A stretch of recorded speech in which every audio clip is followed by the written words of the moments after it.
Over to you, Corinna. Hi, everyone. My name is Corinna. I'm from the nonprofit Power for People.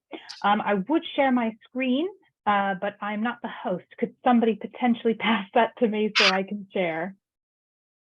Should be able to do that in a few seconds. I also want to apologize in advance. I do have a dog, and she can sometimes be a bit whiny, so hopefully you won't have to hear that. But yeah, if you do, I apologize in advance. All right, great. So this is great. So as I said, my name is Corinna. I'm from the nonprofit organization Power for People. We are campaigning for the local electricity bill to be made law. And how we're doing that is through campaigning. We are campaigning, we are trying to get cross-party support of over half of the House of Commons together to help enable community energy groups to sell their clean energy locally. So does anybody know or percent of energy is renewable at the moment? And I'm sure you all can agree that that is just not enough. So we aim to accelerate the UK's rapid transition to clean energy. And just as importantly, not just to rapidly transition to more renewables, we want to make it so it's more people are benefiting it, more communities, local communities are benefiting it from it. We are a really small team. There's only 4 of us actually at the campaign at Power for People. But we have a big ambition, and we really want, I think that'll become apparent through this presentation, but we have a very calculated approach. Our director, Steve Shaw, actually worked on previous campaigns like the Climate Change Act in 2008 and the Doorstop Recycling Act of, I believe, 2003. And so, as I mentioned today, I'll be talking more about the community energy revolution, which is what we're calling our campaign. We all know that the climate crisis is a giant threat and is really serious for our natural world, the ecosystem, et cetera. That's why you're all here. You know, it's obvious you all are here because you care. And the UK is way off its targets. It's off track of meeting its climate targets. 13.6% is the amount of energy currently provided by renewable generation. And you might be asking, why is it so low? It's mainly because our heating and transport are almost completely powered by fossil fuels. We need to help transition local homes, businesses and transport to running on electricity.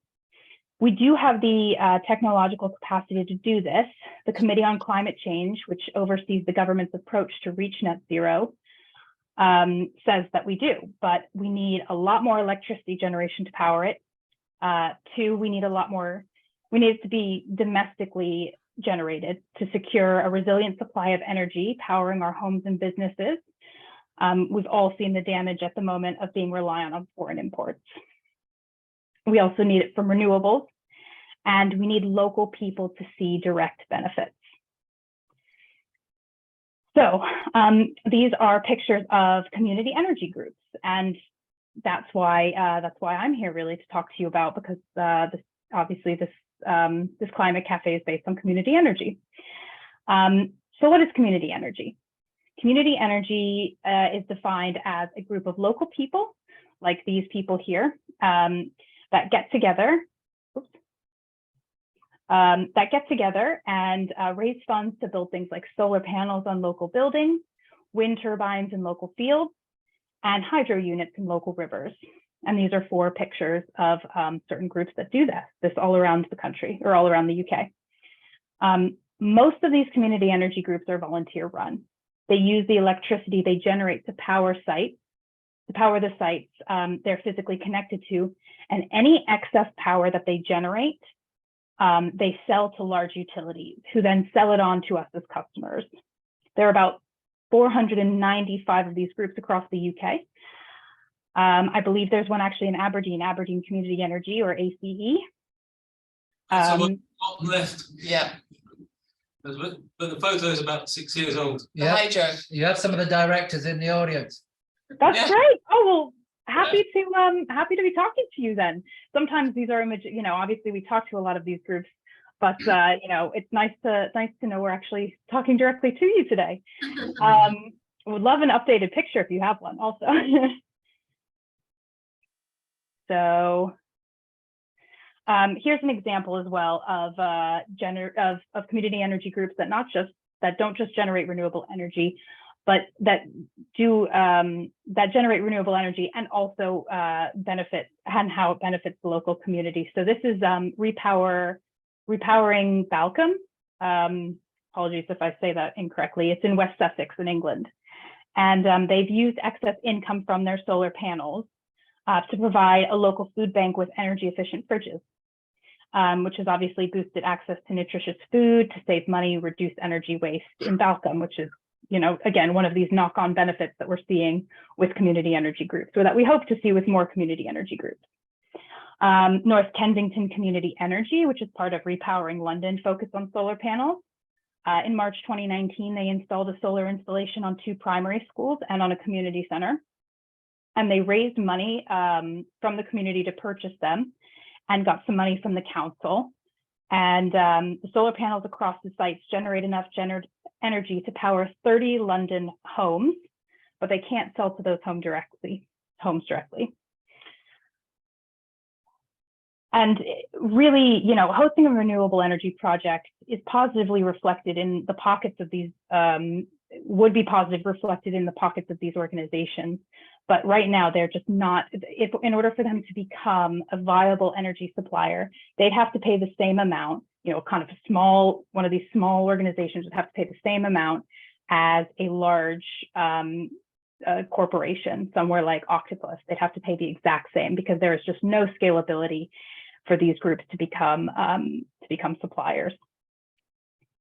But the potential for growth is very, very big. So the yellow bar on the left shows where we're at the moment. Community energy generates around 300 megawatts of electricity, which is 0.5% of the UK's entire electricity generation.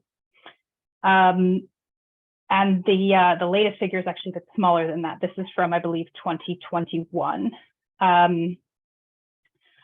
The middle bar is based on a 2014 government report that said with the right policies, the UK by 2020, which would be able to have increased tenfold. And the bar on the right is based on an inquiry last year by the Parliamentary Environment Audit Committee and shows what community energy could grow to by 2030, nearly a 20-fold increase on where it's at right now. Again, given the right policy being enabled. A 20-fold increase would mean community energy would be about 10% of the UK's entire electricity generation, but it's not the upper limit by any means.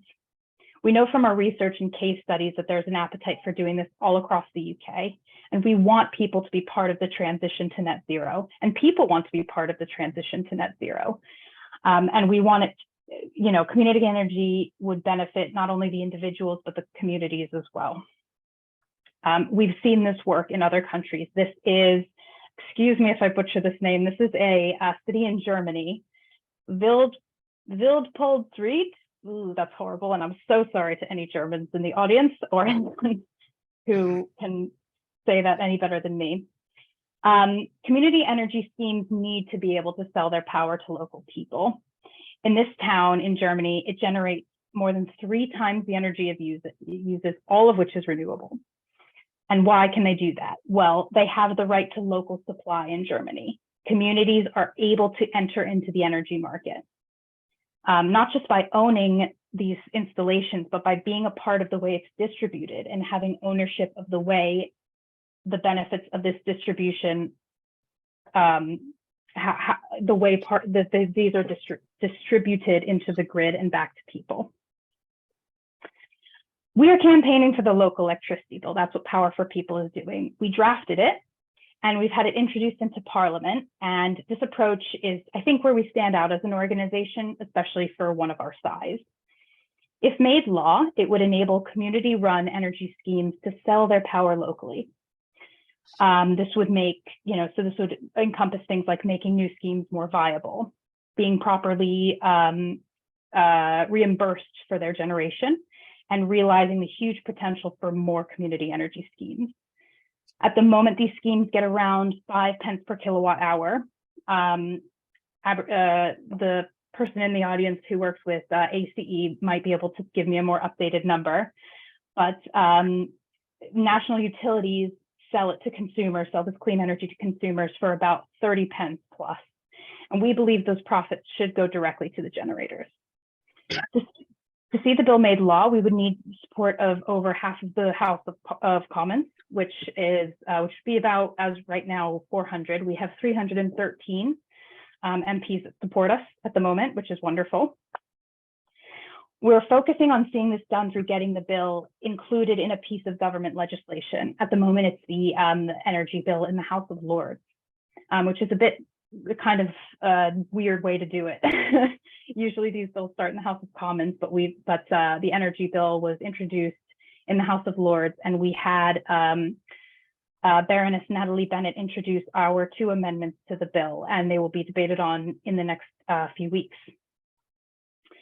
As I said, we have 313 MPs backing the bill, including 120 Labour and 120 Conservative. We really, really believe that this is only going to be achieved through a cross-party support. So that's really where we've been trying to get both sides on board. The Labour leader, Keir Starmer, Deputy Leader Angela Rayner, your local MP, I believe it's Stephen Flynn. He also supports as well. And all this has led to us start working directly with ministers and Whitehall civil servants.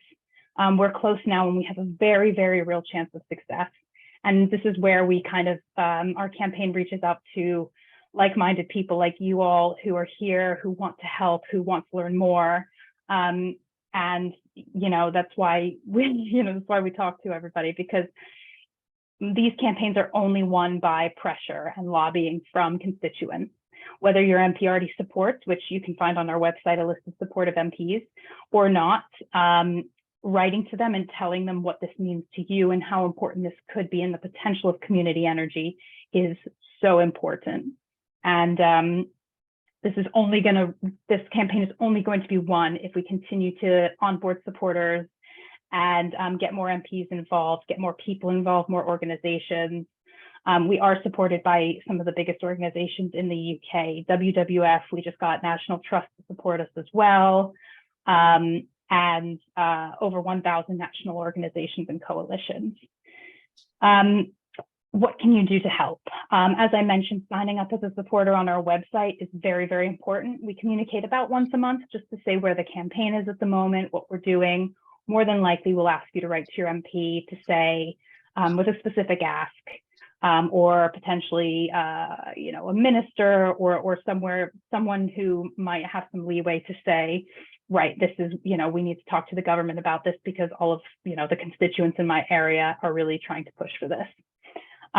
Signing up anyone else writing to a counselor, writing to a mayor, onboarding other organizations that you all might be a part of, anything like that is wonderful. Corinna, you're about to go because unfortunately the Zoom's playing up, so it's got less than a minute. So when it goes, everyone just click the link again, okay? But just let you know that that's happening. Thank you. Sorry. Yeah, no problem. I'm nearly done, but I just wanted to say, if you'd like to learn more or ask any questions, I'll be here. And please head to powerforpeople.org.uk, or you can email me or email any of us. We'll be here to answer any questions, help you write to your